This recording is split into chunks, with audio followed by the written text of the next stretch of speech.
అండి. అందరికీ హాయ్. అందరూ ఎలా ఉన్నారు? మీరెలా ఉన్నారో నాకైతే కామెంట్ సెక్షన్‌లో కామెంట్ చేయండి.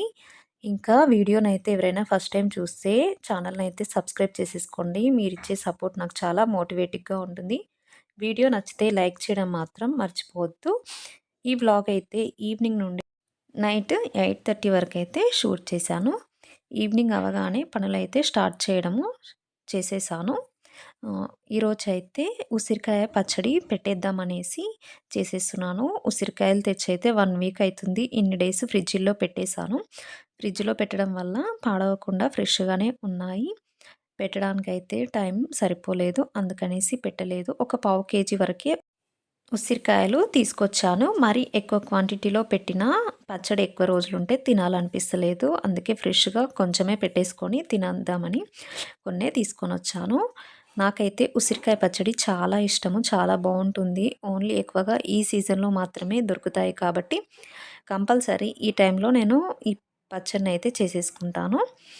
ఇక్కడైతే అందులో వేయడానికి ఆవాలు, మెంతి పొడి అయితే చేసేసుకొని పెట్టేసుకున్నాను. ఇంకా వెల్లుల్లిపాయ కూడా దంచుకొని పక్కన పెట్టేసుకున్నాను. అన్నీ ప్రిపేర్ చేసేసుకున్న తర్వాత ఫాస్ట్‌గా అయిపోద్దనేసి ఫస్ట్ అయితే అన్నీ చేసేసుకున్నాను. ఒక కప్పు వరకు ఆయిల్‌ని వేసేసుకొని అందులో వీటిని వేసేసుకొని ఫ్రై చేసేసుకోవాలి.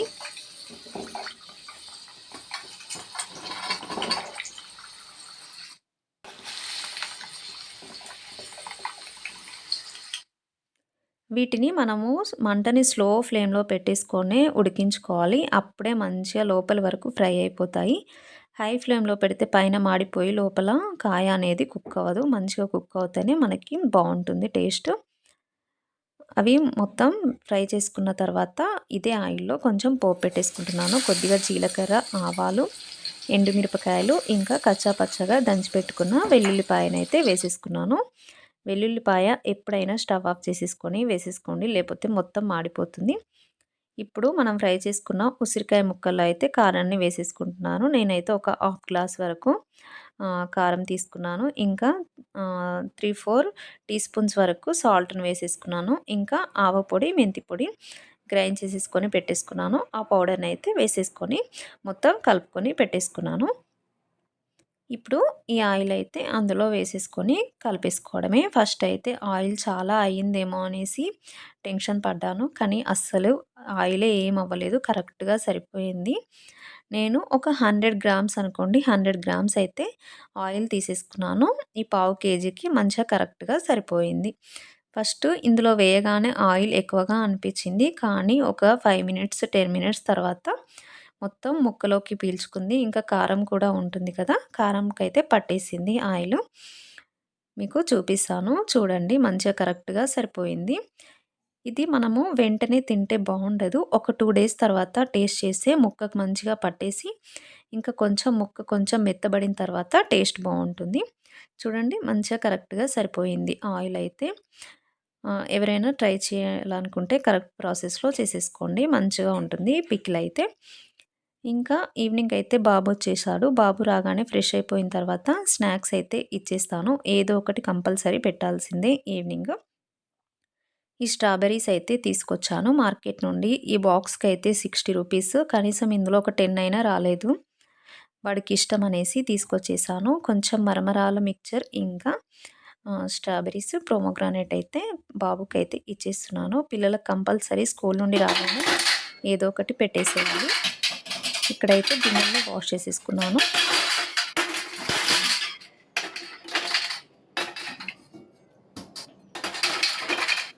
గిన్నెలు వెంటనే వాష్ చేసేసుకుంటే కిచెన్ నీట్‌గా ఉంటుంది. ఇంకా ఎవరి అవసరం లేకుండా మన పనులు మనమే చేసేసుకోవచ్చు. నేనైతే బీట్రూట్, క్యారెట్ జ్యూసు తాగక అయితే చాలా డేస్ అవుతుంది. ఈరోజు కంపల్సరీ చేసేసుకుందాం అనేసి చేసేసుకున్నాను. మొత్తం కొంచెం బీట్రూట్, క్యారెట్, టమాటా ముక్క, ఇంకా ప్రోమోగ్రానేట్, ఆపిల్ అన్నీ కొన్ని కొన్ని వేసేసుకొని మంచిగా గ్రైండ్ చేసేసుకున్నాను. ఈ జ్యూస్ తాగిన డేస్ అయితే చాలా హెల్తీగా ఉండే. కొంచెం ఎక్కువ సిక్ అవ్వకుండా ఉండేదాన్ని. కానీ ఇప్పుడు చాలా డేస్ అయితుంది మానేసి. మళ్ళీ స్టార్ట్ చేసేద్దామనేసి స్టార్ట్ చేసేస్తున్నాను. ఇంకా చిల్డ్రన్స్ డే అనేసి బాబుకైతే చిల్డ్రన్స్ డే రోజు స్నాక్సే తీసుకురావాలని చెప్పేసాడు. అందుకే పకోడీ చేయడం అయితే స్టార్ట్ చేసేసాను. అంటే లంచ్‌లోకి రైస్ కాకుండా ఏవైనా స్నాక్స్ పెట్టాలమ్మా అని చెప్తే నేనైతే ఇక్కడ పకోడీ చేద్దామనేసి స్టార్ట్ చేసేస్తున్నాను. ఇదైతే 7కి అట్లా చేసి పెట్టేస్తున్నాను. ఎందుకంటే మళ్ళీ తొందరగా చేసేస్తే పాడైపోతాయనేసి హ్మ్. నైటే చేసుకొని పెట్టేసుకున్నాను. మార్నింగ్ చేయడానికి టైం ఉండదు కాబట్టి ఇప్పుడు కొంచెం చేసేసుకొని మిగతాది ఏదైనా బాక్స్‌లో పెట్టేస్తాను. చపాతీ, ఎగ్ రోల్ అయితే చేసేసి పెడతాను వీటితో పాటు. మనకు పకోడీ క్రిస్పీగా రావాలంటే ఫస్ట్ ఆనియన్స్ వేసేసుకొని, దానికి తగ్గట్టు పిండి వేసేసుకొని కలుపుకోవాలి. వాటర్ యాడ్ చేయకుండా మంచిగా ఆనియన్‌లో ఉన్న వాటర్ వేసేసుకుంటూనే కలపాలి. అప్పుడే మనకు చాలా క్రిస్పీగా కరకరలాడుతూ వస్తుంది. కొంచెం బియ్యపిండి యాడ్ చేసినా క్రిస్పీగా వచ్చేస్తుంది. ఇంకా కొన్నైతే మిర్చి కూడా చేసేద్దామనేసి మిర్చి కూడా చేసేసాను. నేనైతే మిర్చి బజ్జీ కాకుండా వైట్ మిర్చి ఉంటాయి కదా! ఆ మిర్చి అయితే తీసేసుకున్నాను. ఈ మిర్చే మనకి మిర్చి బజ్జీకి బాగా వచ్చాయి. అదే మనం మిర్చి బజ్జీ యూజ్ చేసిన మిర్చి అయితే చాలా లావుగా ఉంటుంది అసలు. మనము ఆయిల్‌లో ఫ్రై చేసినా కూడా అది ఫ్రై అవ్వట్లేదు. సో, నేనైతే ఈ వైట్ మిర్చితోనే బజ్జీలు చేశాను. చాలా ఫాస్ట్‌గా ఫ్రై అయిపోయాయి. ఈజీగా డైజెషన్ కూడా అవుతుందనేసి ఆ మిర్చినైతే తీసుకొనొచ్చాను. వాటితోనైతే చేసేసాను. చాలా టేస్టీగా వచ్చేసాయి. ఇవైతే రేపు సారీ ఈరోజైతే చిల్డ్రన్స్ డే రోజైతే బాబుకైతే పెట్టేసాను. ఇంకా దోస పిండి కూడా పెట్టేసుకొని పక్కన పెట్టేసాను. ఆహ్, ఈరోజైతే నైట్‌కి డిన్నర్‌కి అవే స్నాక్స్ తినేసి డిన్నర్ అయితే కంప్లీట్ చేసేసుకుంటాము. ఈరోజైతే ఫాస్ట్‌గా కంప్లీట్ అయిపోయినాయి వర్క్స్ అన్నీ. ఫస్ట్ అయితే కిచెన్ మొత్తం ఒకసారి క్లీన్‌గా పెట్టేసుకొని సర్దుకుంటే మార్నింగ్ లేవగానే ఫ్రెష్‌గా అనిపిస్తుంది. కొంచెం వాటర్‌లో విమ్ లిక్విడ్ వేసేసుకొని తుడిచేసుకుంటే స్టవ్ నీట్‌గా అయిపోతుంది. ఆయిల్ మరకలు ఉండకుండా నీట్‌గా ఉంటుంది. నేను రెగ్యులర్‌గా ఎక్కువగా స్టవ్‌నైతే వాటర్‌తో క్లీన్ చేయను. జస్ట్ తుడిచేస్తాను. ఎందుకంటే మరి ఎక్కువగా కడిగినా కూడా మనకి స్టవ్ లోపలికి వాటర్ పోయి స్టవ్ మొత్తం పాడైపోతుంది. ఇక్కడ వర్క్స్ అన్నయితే కంప్లీట్ అయిపోయాయి. ఈరోజైతే ఫాస్ట్‌గా నా వర్క్స్ కంప్లీట్ అయిపోయాయి. కిచెన్ కూడా నీట్‌గా సర్దేసుకొని గిన్నెలు వాష్ చేసేసుకొని పెట్టేసుకున్నాను. అంతేనండి. ఈ వీడియో నచ్చితే ప్లీజ్ సబ్స్క్రైబ్ చేసుకొని సపోర్ట్ చేయండి. Thank you.